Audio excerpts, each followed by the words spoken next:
Alhamdulillahirabbil alamin. Iya ya mak. Matur ing panuwun ya Nduk, matur ing panuwun iki dina. Iya ya mak iya. Nduk, apa yo?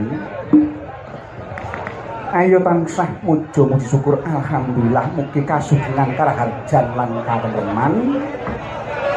Para pundhen, para sutresna, para sesepuh, para alim, para ulama.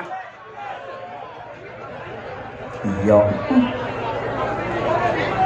Ingkang tansah ingurmatan ya Nduk. Iya iya kanthi kumulih tekad manunggaling. Pikir gembleng pengangen-angen nunggal. Tekad kang snedya ya Nduk. Iya iya. Kasugengan karaharjan katentreman kamulyan kesehatan mugi tumandhuka dumateng para pundhen, para sepuh, para alim, para ulama ugi para sutresna budaya luhur ingkang tansah ingurmatan. Iya. Kanthi gumoleng tekad manunggaling budi cipta rasa budyan karsa bisa tepung runtung gembleng pikir gembleng pengangen-angen nunggal tekad padha kang snedya. Kabeh mau karana keteping kuasaning dat kang tanpa niat dayaning rasa kang tanpa karsa. Iya. Mula manungsa kudu pratitis tegese kudu titi lan ngerti marang sangkan paraning dumadi kanggo gayuh urip kang utama ya Nduk. Iya iya. Dene iki niat hajat panjenenganipun nggih menika Bapak Tohari Ibu Sulastri Nduk. Iya iya. Inggih menika njumukaken ingkang putra wa tasakuran temantenan. Inggih menika Mas Eko Agus Irwanto pikantuk Mbak Wiwin Yuni Ariska ngono. Ugi Mas Agus Prayuda Pradana ini kopi kantuk Mbak Kikin Muamanah ngono ya mak. Mula Nduk iki mau dijemukake digawe dekor bebarengan temanten loro. Ngono. Mula alhamdulillah matur kuing panuwun dumateng sedaya warga warganipun besar pun Bapak Tohari sakeluarga Ibu Sulastri. Iya.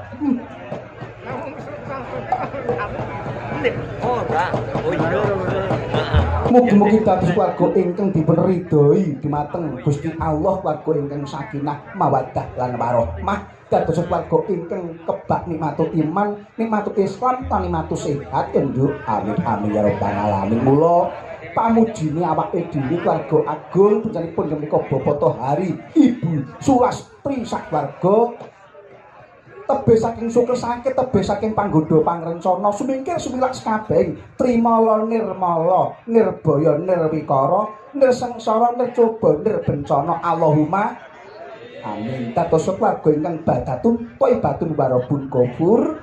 Amin amin ya rabbal alamin. Ugi boten katalupin pangabekti kula kunjuk dumateng nggih menika pundhen kula Bapak Kepala Desa ugi sedaya perangkatipun Nduk. Iya, ugi para sepuh sedaya ing Desa Mbululor kene Nduk. Ugi mboten katalupin pangabekti kula matur ing panut atas keamananipun saking Polsek Jambon ugi saking Koramil Jambon Nduk. Iya iya matur ing panuwun. Mula yo sak teruse iki dina awake dhewe mrene nganti nggih menika bintang tamu kondanging jagat ngono. Nggih menika Mbak Elisa. Mbak Elisa. Ora karus Alaso. Ki sinden blasteran lho. Sangko aduh apa coba kaya ngapa engko tanjane kaya ngapa. Iya, engko coba di upakara sing kepenak. Iya. Kowe sak penak-penake diupakara. Iya, arep piye-piye asale dudu tanah Jawa. Mula nggih rayuh iki sak teruse awake dhewe nugum nganti pelawak kondang sangka tlatah Pacitan. Oh, kutha Pacitan. Wah, iki wis ora tau leren yo. Iya.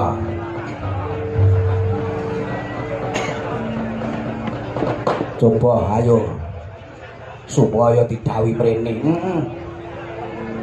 Mas Gareng. Ya, nganggo serampat monggo. Oh, walang kekek. Coba walang kekek monggo.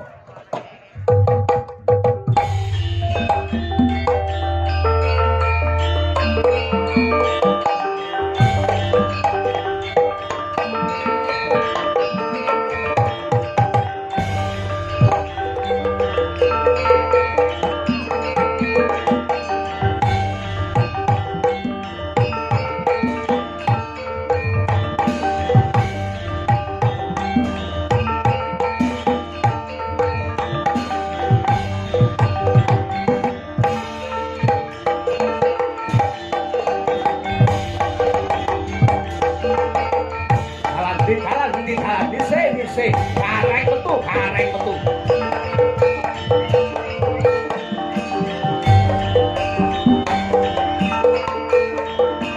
Wah, metu angel men to, Rek.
Sugeng dalu Kang Gareng. Wilujeng dalu Mak Cangik. Alhamdulillah Kang Gareng bisa rawuh ana ing kene. Alhamdulillah pinaringan wilujeng slamet boten wonten alangan setunggal menapa, Amin Pak. amin ya rabbal alamin. Kebak ing barokah saged sowan teng dalemipun Rama Tohari.